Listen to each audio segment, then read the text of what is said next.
The top story over going into the weekend is perhaps more celebratory than all of that. It is America 250 this weekend.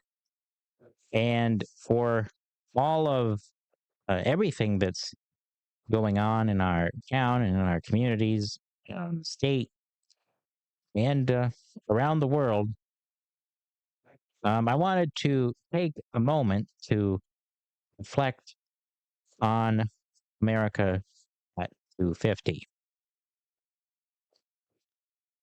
This was something that, or is something that I have thought about for years as someone who has loved history as well as public affairs.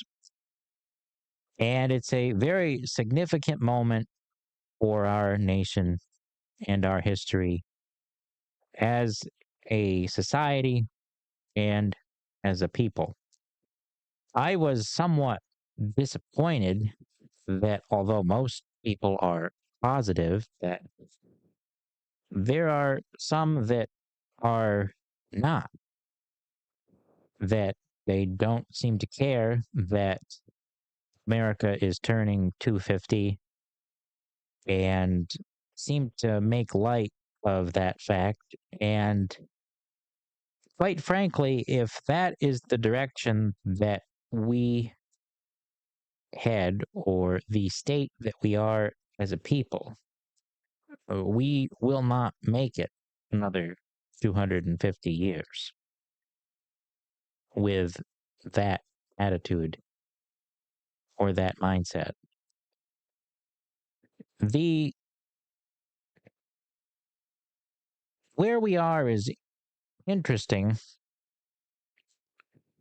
and a few months ago I had come across a Billy Graham message from 50 years ago when America was on the cusp of the bicentennial in 1976.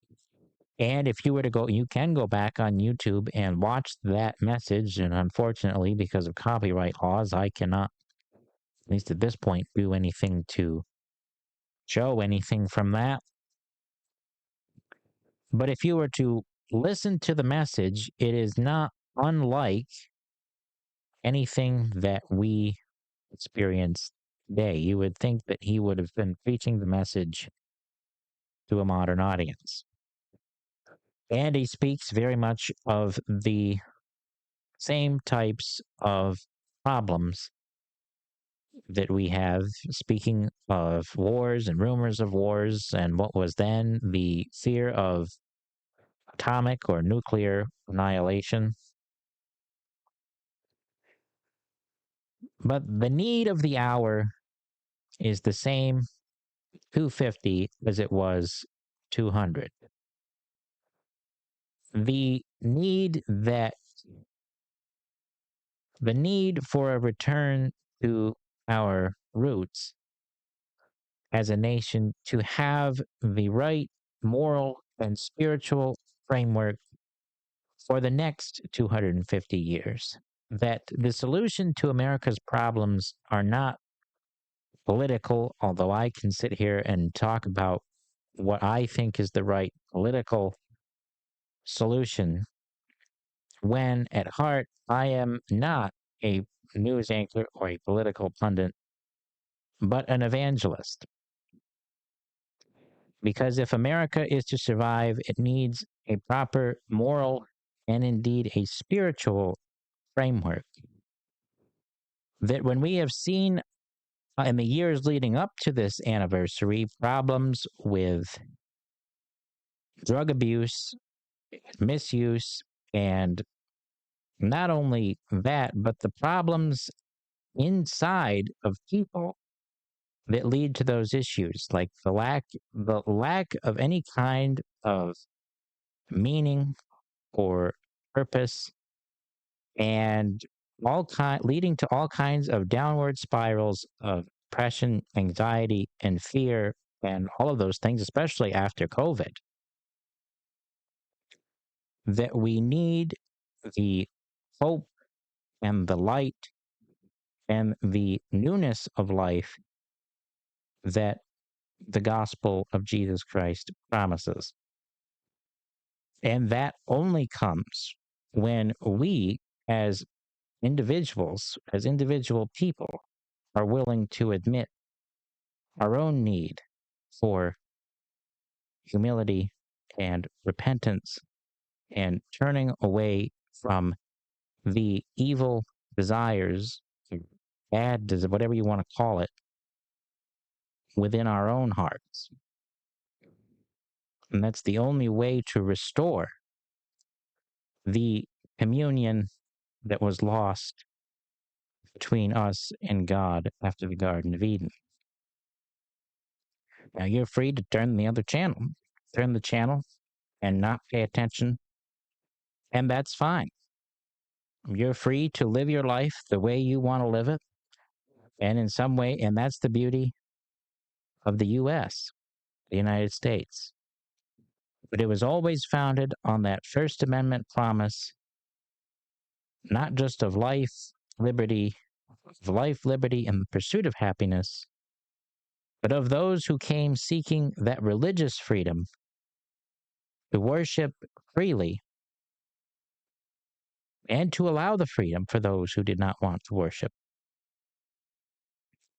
And if we can retain those freedoms and remember those promises, we will indeed be better off as a people if we allow those things back into the public square and allow those discussions into the public square of discussing what is truth, what is right, what is the meaning of life. Those things were never meant to be just pushed away to the private side of life and not discussed in a public setting. I think that was far from the case. Otherwise, there never would have been a First Amendment to protect not only religious rights, but the right of expression and voicing the opinion like I'm doing here. The freedom to say what we want, when we want, whether that's writing, through modern communication, traditional communication, but to have an opinion and to be able to say it in the public square is perhaps the foundation of democracy, that we could not only discuss ideas, but pursue what is true as a society. And if we don't know what truth is, we will not make it.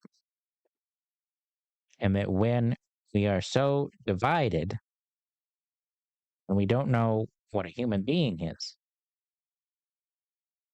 we can have these discussions and should have them so that America will last to 300, 500, and beyond.